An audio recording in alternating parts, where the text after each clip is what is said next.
Good afternoon, everyone.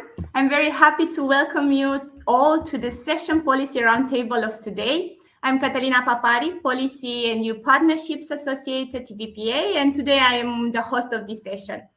If in the morning, my colleague Bianca, together with experts from the EIF, EIB, and Erste Social Finance Holding, guided us through all the new funding opportunities of the current multi-annual financial framework, the EU long-term budget, especially on the ESF Plus and InvestEU.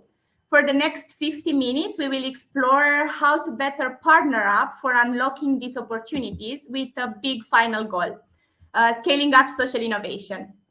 Before giving the floor to our speakers, I would like to kindly ask you all from the audience to mention in the chat if you have ever been involved in a public-private partnership and with what organization or public institution. I'm asking you this because this is an open discussion. Hence, we also invite you all to either text in the chat box or request the admission on the stage and tell us what are your questions and comments for the upcoming conversation with our panelists. We will try to cover topics such as innovative financial mechanisms that incentivize public-private collaboration, GIF financial support for scaling up social innovation, and the current policy tools and programs put forward by the European Commission to encourage public-private collaboration for social innovation. This being said, I would like to kick off this session by meeting our guest speakers. Astrid Kag, Risto Raivio, Elodie Donjon, who would like to take the floor with a brief introduction. Maybe Astrid, if I would, or Elodie, if I would call you. Yeah, sure, happy to go. Good afternoon, everybody. Elodie Donjon. I work at the European Investment Fund. I've been working here for 17 years. I've done a whole lot of stuff when I joined the EIF, but 10 years ago, I joined the investment teams. I was first part of our buyout investment team, looking at buyout, lower mid-market, and mezzanine fund investments. And then 4 years ago, almost 5 now, I joined the VC team.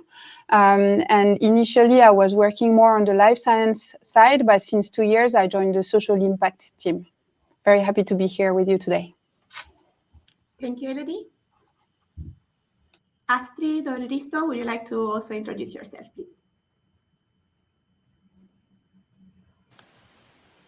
Let's say ladies first then. Right. So my name is Astrid Kaag. I work for the regional government of North Brabant in the south of the Netherlands. And I focus mainly on the socio-economic transformation that we need to make and the role of the government in this transformation. I work for the government now for 16 years and still there are new challenges to face. So I'm still happy working over there, and I work internationally. So sitting behind the computer lately a lot. So actually I'm ready to travel again, but we have to wait, I'm afraid. And I'm happy to be here today and to talk about the Brabant Outcomes Fund, which is one of the things that I'm dealing with. That's it. Thank you, Astrid. Okay, so I'm Risto Raivio. I work in DG Employment of the European Commission. I have been working for the European institutions about 26 years. Believe me, there are still challenges also at the European. I'm very happy to work for the European Union. And my field now in DG Employment is social innovation.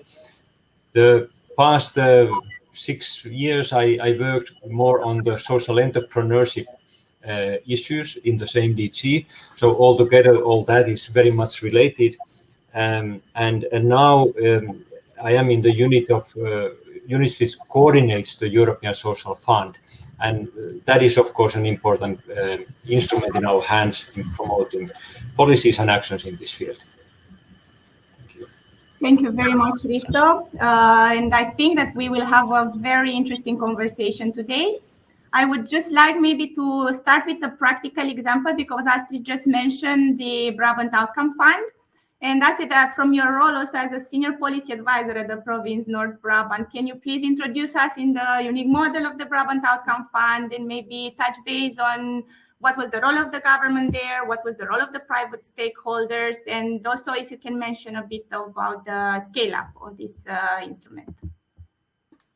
And these questions to answer in a couple of minutes, that's also a challenge. So I will try to tell you a little bit about the Brabant Outcomes Fund, but in a nutshell, because I can talk about it for hours actually, but I will not do that today. So actually the starting point of the Brabant Outcomes Fund are the complex, wicked societal challenges that we face. And I think I don't need to explain a lot about it. But for example, if you look at the topic of clean energy, it's not only the challenge to find solutions for clean energy, but also to make sure that these solutions are also affordable for people with low budget or low incomes, for example. Or if you look at migration, it's not only about unemployment or war zones, it's also about climate change, which plays a role.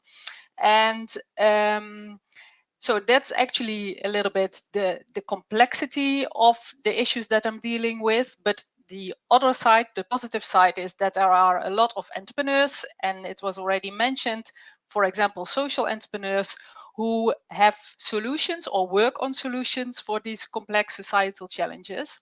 And I think as a government, we have to realize that there is a very big challenge actually to work together with these entrepreneurs and scale their impact in order to find enough scale to solve these societal challenges.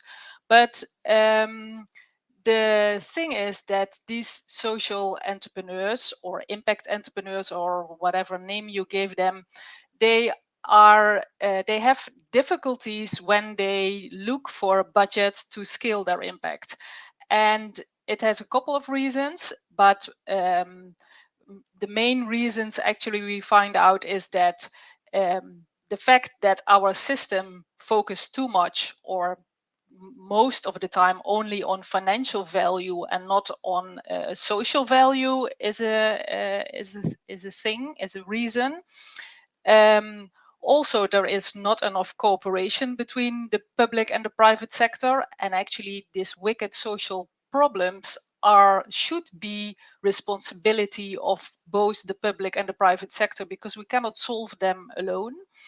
And also the fact that, for example, these entrepreneurs, they do things that are not only linked to one policy domain. Like I mentioned just before, they link social, ecological, economic perspectives and topics. And when they knock on the doors of the governments to ask for money to scale, for example, then we as public servants, we say, oh, you have a very nice idea, but it does not link 100% to my policy domain, so I cannot give you any money. So, and I think these challenges we have to solve as a government. We have to learn in practice how to play a more meaningful role to help to scale this social innovation. And that is not easy. You have to do it in practice, and you have to stop sitting behind your computer only, but step into society and cooperate with other partners to do so and to learn together and from each other. And that's actually why we set up the Brabant Outcomes Fund. And the first round was set up actually as it was inspired by social impact bonds. So it has automatically that cooperation of public and private sector. And but we also tweaked a couple of things, and one of the most important thing is that we said we are not going to focus on financial savings for the outcome payer only. We are focusing on how can we stimulate societal value with the money that we put in this social impact bond construction. So it was, the first round was a pilot. We learned a lot. And one of the main things that we learned actually is that cooperation between public and private sector is not automatically going to happen. You have to build trust and you have to put energy in it.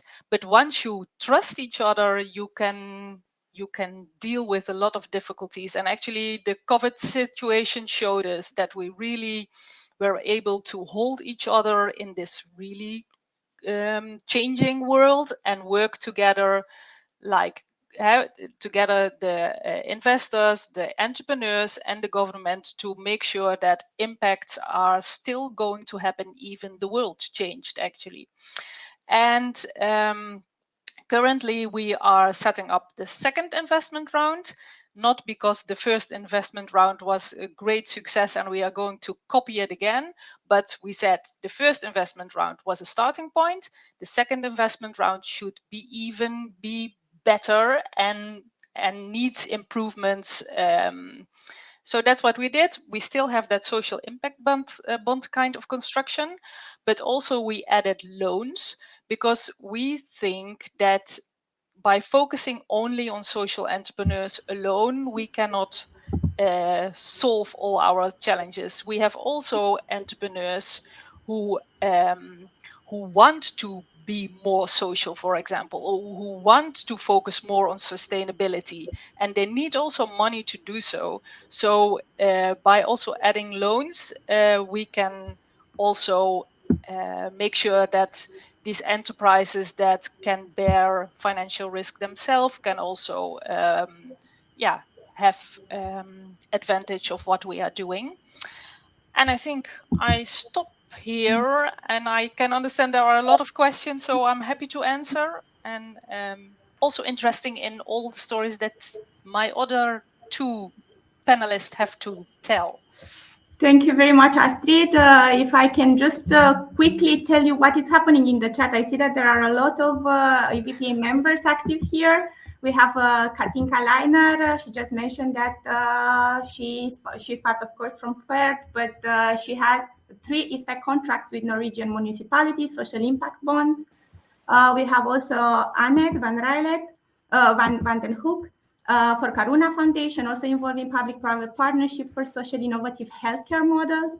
And also Lars Hagelman, Big Issue Invest, and they are managing a specific outcome fund in the UK. So welcome all of you in the audience, and we are also very happy. If you want to address something on the stage, just request us the control and we invite you here. And linked to what you said, Astrid, that actually the governments are not really incentivized to be involved in these public-private collaborations and really support the social innovation. I would like to address a question to Risto. What is the position of the European Commission in the member states trying to reduce the gap of financing for social innovation, if there is in place any kind of structure that would support social innovation already, or maybe in the future in the current budget?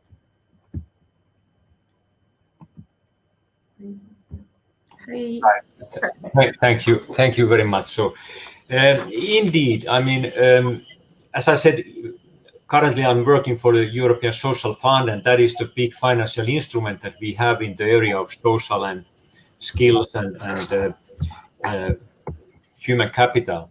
And social innovation is, of course, in the picture. It has been there also before, and we have now in the ESF Plus regulation new, I would say, an enhanced approach how to support social innovation. When it is about funding mechanism like ESF Plus, then it is also always about money. But it is, in addition to money, also something else, more kind of non-financial support. Now, ESF is, as a kind of basic understanding to keep in mind when we speak about that, is to remember that the big money is in the member states. So it is a fund where for every country, there is a dialogue between Commission and the country. And the starting point is that the country has already an allocation of the amount and how much they will have, but there is a programming going on that for what will the country use the ESF resources in line with the overall priorities of the program, and specifically then targeting the challenges in that country. And we have overall about nearly 100 billion euros available through the ESF Plus. And more than 99% of that will be used in the countries by the member states or authorities who are in charge in cooperation with the Commission to implement the program. We have then still small money available at EU level, and if the big money at the country level is real actions, then at EU level it is more about facilitating something that has a transnational value, cooperation between countries that is organized and financed at EU level.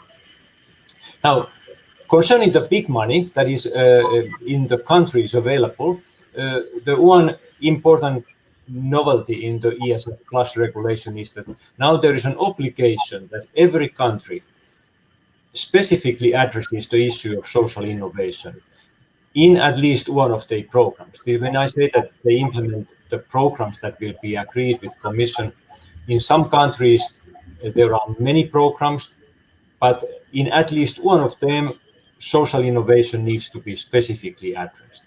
So this guarantees a kind of explicit reflection in every country that how do we support social innovation.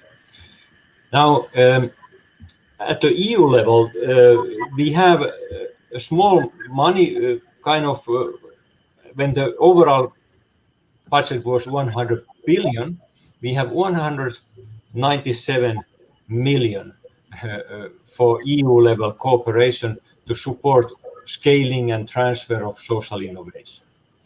And there we will have specific activities. However, at the country level, in addition to this money available, we already last year launched a call for proposal to establish what we call national competence centers for social innovation. And we have currently 6 transnational projects where countries are working together to build up and establish these national competence centers, country by country. And these national competence centers, they are meant to become a kind of focal point, recognized centers of expertise, which will promote a better understanding of social innovation, create connections, put capacities, and also more generally promote the awareness of social innovation as an opportunity. Doing all this, they will exactly create the trust that Astrid was calling for. And they clientele, we hope that these competence centers will be able to serve both the authorities who are in charge of using ESF money, as well as the organizations that are, let's say, social innovators and innovation promoters, and bridging these two communities, helping both of them to make best use of the money available through ESF. And now at EU level, we have another initiative in the pipeline where we had a call for what we called expression of interest.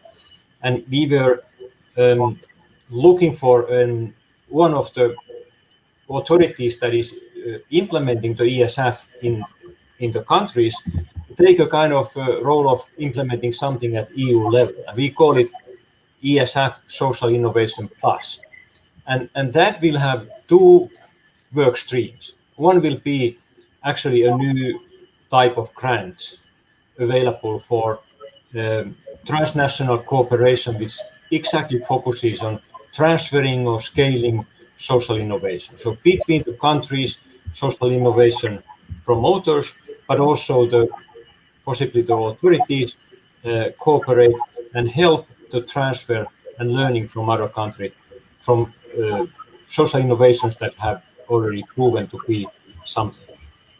But in addition to that, we also want to create what we call European level competence center for social innovation.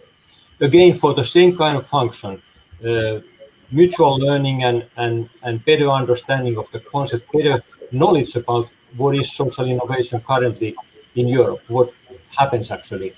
And for that, they will of course draw from the work of the national competence centers. The European Competence Center will make use of the knowledge and data available through the national competence centers. But they will also provide capacity building when necessary or useful, and they will also do awareness raising actions at EU level, reaching also to policy making level.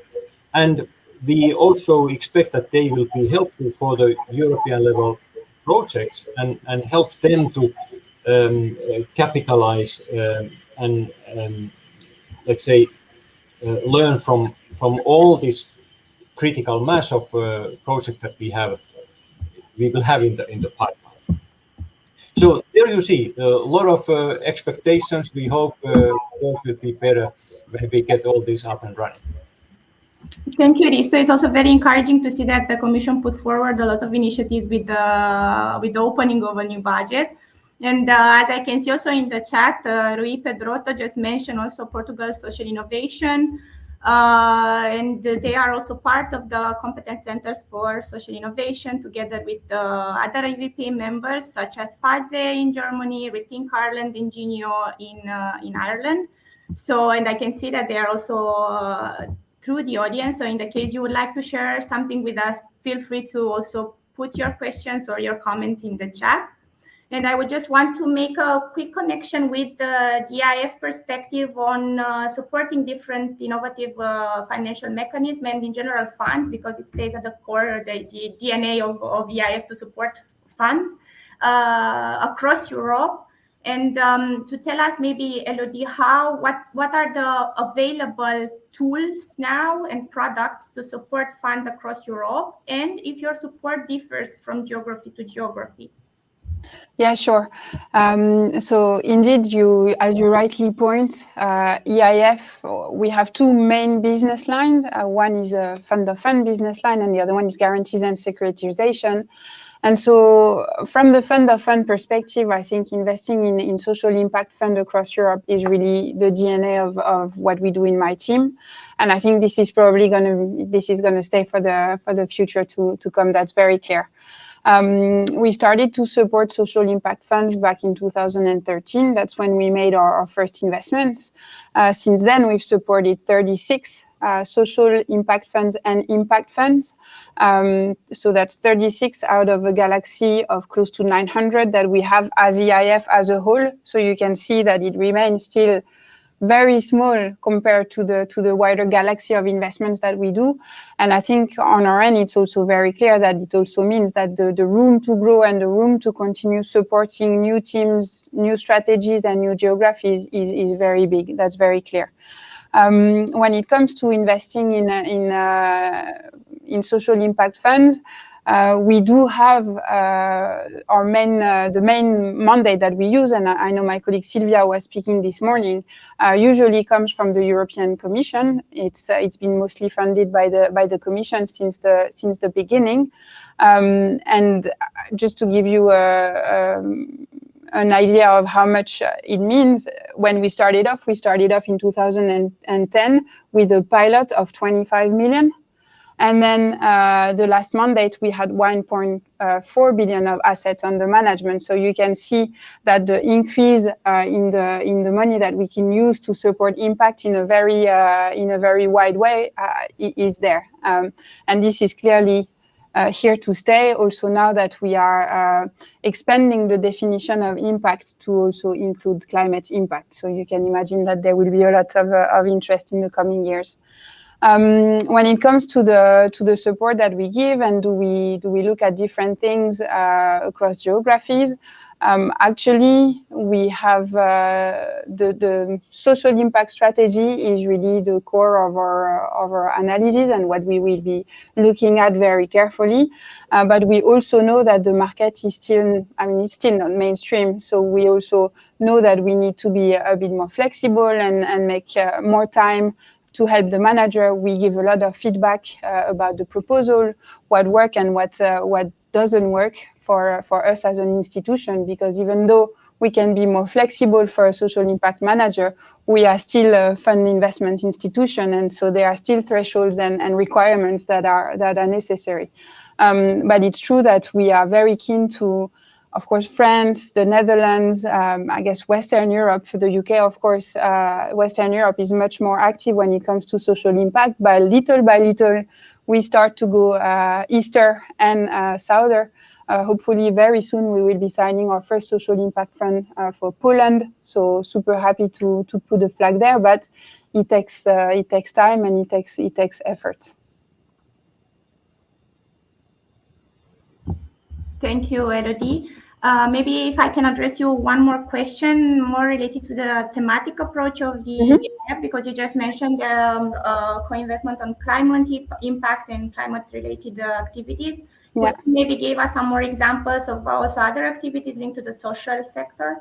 Yeah, absolutely. So I think we have when it comes to social impact, we have a very generalist approach sector-wise, also because it's still a small market. So if you drill down even more with sector, it gets more and more complicated than to have a strategy that is functioning in a way. Now, this being said, climate is clearly going to be a big theme of our upcoming investment program with the Commission. And the transversal theme that will be across our entire investment tools will be around education. So we will be looking at EdTech, any sort of companies that provide a better way to educate, different ways to educate, how to target population that maybe have more difficulty to access some education. But this will be, and this we have agreed with the Commission, it will be a very flexible approach in the sense that we could do some pure EdTech funds that only do education investment, but we will also look at other funds that do have education as a sectoral focus amongst other focus. So I think we remain very generalist. Climate, yes, is going to be very important, and we will also search from some education strategies. Thank you for your reply.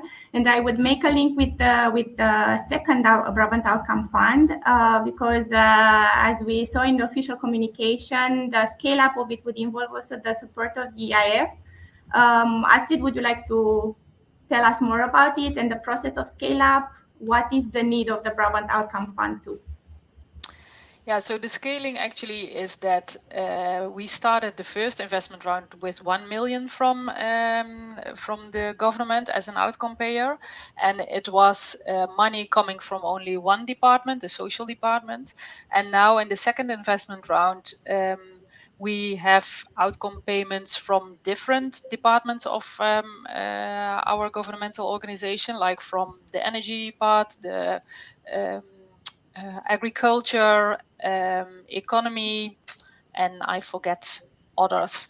So it means that also we will not only focus on entrepreneurs that deal with social issues, but also, like Elodie said, with the ones that deal with climate change, with energy, clean energy, with unemployment, and yeah, mention it. So and also the money involved, the budget is much bigger. So we are aiming at a fund of at least 20 million and hopefully even more. So actually we're now in the process of finding investors to join us. So we are currently having conversations with the EIF also. So that's actually how we are trying to scale our approach. Okay, thank you. I see also in the chat that we have another Adjust Foundation, another organization that partner up with Portugal Social Innovation. And going back to the National Competence Center of Social Innovation, I would like to ask Christo if there is any other component of the ESF Plus that would encourage innovation from the level of the member state at the wider European level, or is just the strand of supporting Competence Center for Social Innovation? Yeah, basically, of course, as I said, at the EU level, when we do something at EU level, there is the transnational component that correctly justifies something being done at EU level. There, of course, between the member states, but also more generally in the area of social innovation, the matching is kind of important challenge.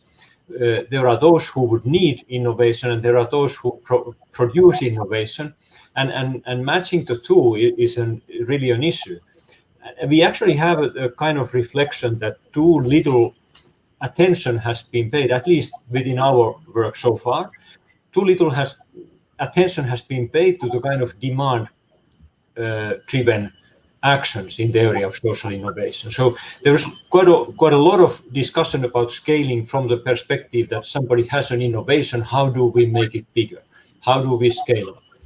But we believe that there is a lot of credibility and energy and power behind if it works other way around, that there is, let's say, a public authority, be it country or city or region, who has a challenge and who would like to learn from innovations that have taken place and provided an answer to this challenge. So what we are looking for is to better matching these two dimensions. And in addition to those that I already mentioned, which actually work for that, the competence centers will have this connection dimension also.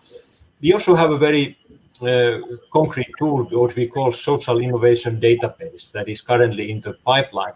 Databases may be a little bit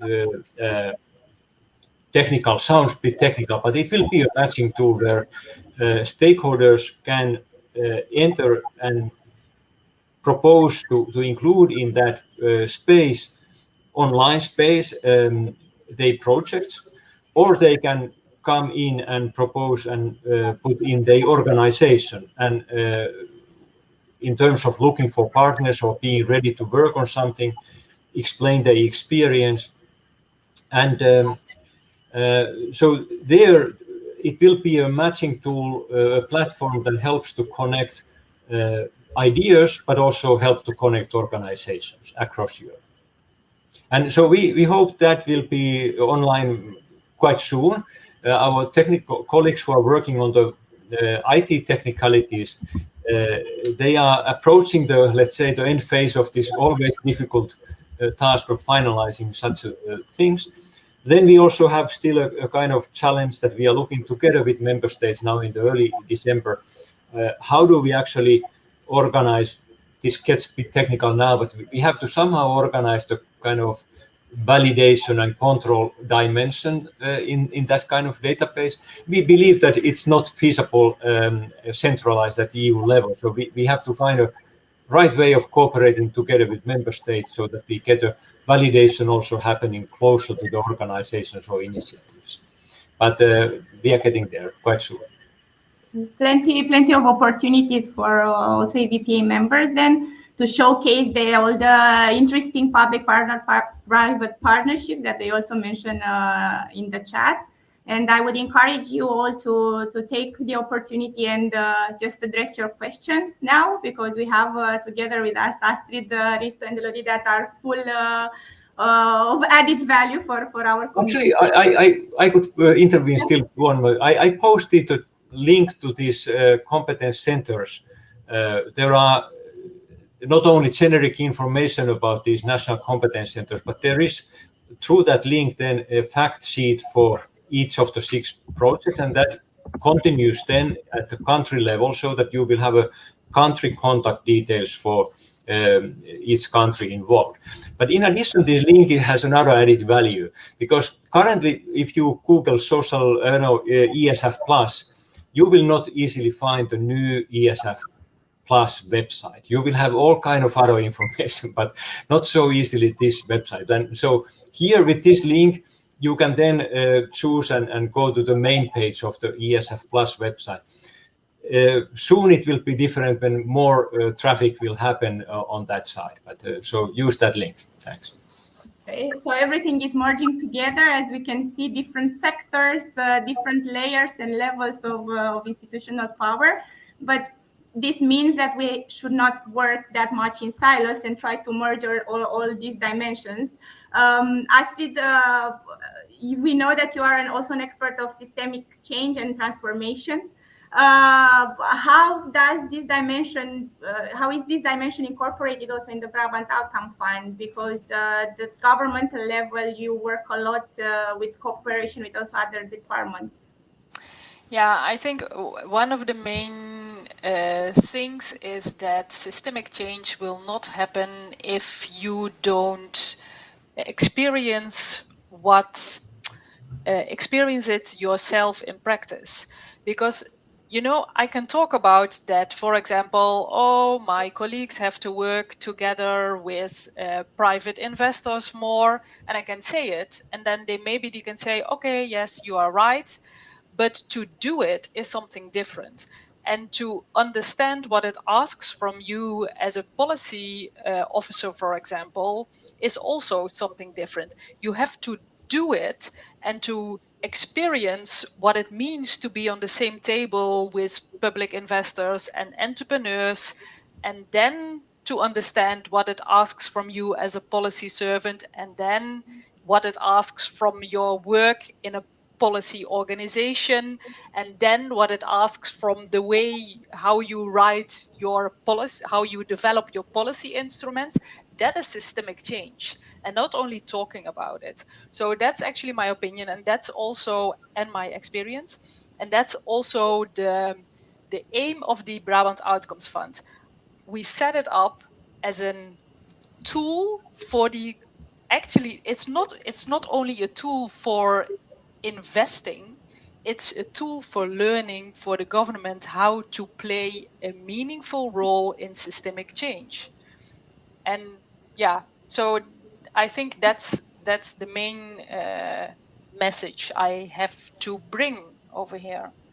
And if we were to reverse a bit the roles, to have also a top-down approach, not only bottom-up, what is the perspective of the Commission and the EIF when it comes to the diffusion of innovation from the European level then in the member states? If we have a very good example from Astrid as a more, let's say, bottom-up approach of scale-up across Europe, what do you think, maybe Elodie or Risto, about the diffusion level? Yeah, no, it's sorry. And the tools also to support it. No, I think when it's a very important question, and I think it's one that is actually it requires quite some effort still, I would say, because it's again the eastern you go and the southern you go, the more complicated it is to actually work on social innovation. So it's I think we also, us as an institution, we also need to promote more the examples that we have in our portfolio, the positive that comes out of investing in social impact fund. And we've also did a few social outcome contracts, whether directly or through funds. And so I think there's a lot to say and to showcase and to demonstrate, and that maybe also for us as an industry is not something that we necessarily do enough of, I would say. Maybe I can add something, Elodie, because I really like what you say, because to change the way people work is very difficult. But if you connect them to practical examples and even take them to these examples, for example, visit entrepreneurs who work in a different way, actually people start to look at their work also in a different way. And my experience is that if they are touched personally, they are also willing to stretch a little bit the way they work. Maybe in the beginning they will say, oh, this is not possible because our rules are like this and this and this. And if they are personally connected or touched, then they are willing to stretch a little bit the way they work, and there is where the innovation starts actually. So yeah, I really think that practical examples are key in this whole transformation. Yeah, and I think it's also to attract other investors in the overall industry. I know for impact funds, quite often it's quite fundraising is a challenge, and I think a lot of other private investors have in mind that if you're a social impact fund, is not a project where you will make money out of, and I think that's also something that we can start to show is not really truth, and that social impact and having a positive impact is not necessarily mutually exclusive from actually making money, which is also acceptable, by the way. So I think there's also still a lot of communication that we need to do to show other private investors that it's something that is definitely worth a try. And indeed, if I can just intervene, because EBPA has the Impact Fund initiative, and we just came back from the Hague, where we had the first physical gathering after the pandemic, and we saw, as Elodie, because Elodie was also part of the meeting, a huge interest of funds in public fundraising, if we can call it in this way. And some gaps were pointed out there. So we encourage also all the members that are also an audience participating now in the session to further engage with Elodie and also with Risto and Astrid to exchange best practices, and maybe we can find some good cooperation or public-private collaboration starting from today, from this session. Risto, I saw that you wanted to say something. Sorry for interrupting. No, don't be sorry. It's interesting. Now, I wanted to actually continue from there about as you said, diffusion, and we can speak of diffusion and scaling and so on. It's quite important to there when we speak about social innovation, then keep the broad picture in mind. Some of the social innovations have that kind of nature that they can work with a business model, and they can be they can find a scaling trajectory through that logic, and even there you might need cooperation between public and private sector and to help that happening. But then there are those, and I see there is a question from Simon Kaiser about innovations that feed into public systems and the delivery of be it social or education and so on. And that's another very important dimension in social innovation. When we speak about systemic change, it sometimes means that you really would like to change something that is within the public field and continues to be delivered from the public field, but social innovation might show you how to change that. And in some cases, maybe the most powerful way of scaling and guaranteeing that it goes through is even a legislation change in legislation and going that kind of road. That is part of the picture. I would actually like to mention one where I don't have all the details, but I think it fits into the picture, and I like that example. You probably know about the youth guarantee as a European instrument currently, and it was something that was experimented as a model first, if I could remember it right, in Austria and Finland. And there the innovation dimension is interesting because it turned the roles upside down in that way that when previously the role of employment services was to help the young people to find something, and young people had an obligation to be active and try to find something, it turned the role upside down so that the young people had a right to receive a place, either employment or education. And it was the burden of public services to find and offer these places. And so there's an innovation in that way that you change the social relations there. And it has been scaled up then very powerfully at EU level, mobilizing both a kind of the system to introduce it in all countries, but also some funding through the EU level. And of course, the same kind of public sector system changes can happen in different levels of government and governance. It can be local or regional or national level, but in some cases in this way, EU level. If you go to the field of green and climate and so on, there you would find many this type of examples also, starting from recycling and so on, where something that is initiated in a small scale later comes into even legislation changes. Thank you, Risto. I would like to address now for all of you, but probably is also very suitable for Risto again, the question of Albert. What is the opinion of the members of the European Committee on supporting a revolving paying funding model for social innovative entrepreneurs, in which part of their impactful financial success is given back to support new initiatives? It's the last question in the chat. I have to reread it to understand. And maybe in the meantime, we can also just encourage the audience to address their last question, because in 5-10 minutes the session will end. So it's the last minute call. So if I understand the question right, this basically it refers to conceptually what actually European Commission has been using as a definition of social enterprises.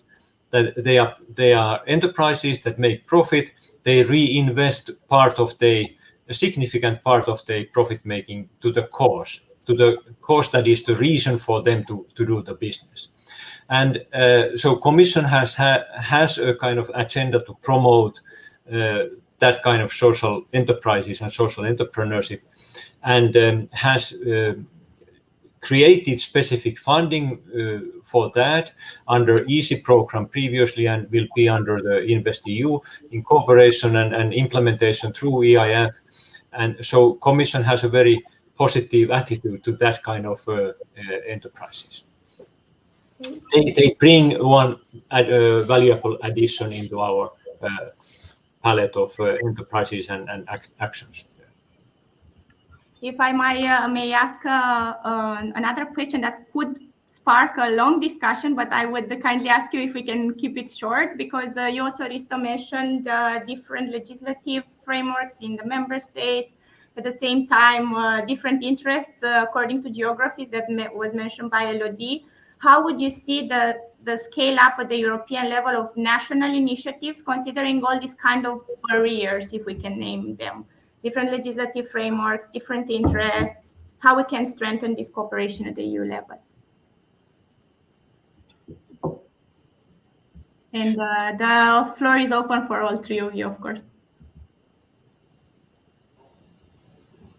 Well, I think definitely there is a need for European collaboration. If the push is broader across the Union for more social innovation, for more impact, I think this is positive. On my end, I must say, from one country to the next, the social issues are not necessarily the same. So having one umbrella that tries to cater for everything might be challenging, just because by system we don't all have the same social issues, but that definitely the Union and the member states and us as an institution are pushing across the geographies for more social innovation. I think this is definitely needed. And maybe to add, because you say the issues are not the same, but most of the time the issues are connected. So what creates a solution in my country can create a problem in your country, maybe. So the collaboration on these issues is really important. And I think what goes for international level also goes for the lower local levels. The solution or the enterprise approach in one context cannot automatically be transported to another context. So it is everywhere on all levels, collaboration and understanding and sharing responsibility is important. It doesn't matter if it's one country or one municipality or whatever. Yeah, so cooperation is so important. Risto, would you like to add something? Or if not, Eleni has a question for you. The concept of paid forward principle. How can we revolve part of the grant making of the ESF Plus? If the question is clear enough, if not, we could ask Eleni to. I'm not sure. Can you explain? Who explains the concept to me? The pay it forward principle. Yeah. So I'm thinking also for example, paying. Follow-up question of Albert she just mentioned. So probably also linked with the according payment on outcomes probably, and not on costs. Yeah. So there is all this developing, and I don't know technically well enough, but there's a lot of change going on in ESF towards other types of systems of calculating the grants than the traditional one where it's percentage of your costs. So there's financing not related to cost as a kind of overarching concept, and then you have all kind of unit cost systems and so on. So that is partly relates to the simplification efforts too. On the other hand, there is of course this payment focusing on results and outcomes as a kind of belief that in that way you get the outcomes, you get the focus on those. This might be useful in many exercises. However, in social innovation area, there is also this danger that it can actually kill the innovation, because if you need to have your results in order to get the funding, then it's not actually necessary encouraging risk-taking in terms of trying something new. In social innovation area, there must be a right to fail and not to actually be successful when you are trying something. The trial might still be very valuable and needed.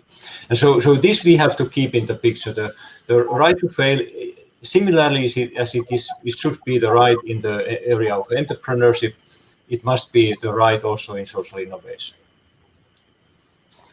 Perfect, I would say conclusion, but I would like to challenge all three of you with one last question, very briefly. If you have any advice for social investors that would like to connect with either at the government level, with the national public institutions or European public institutions, what would be the advice?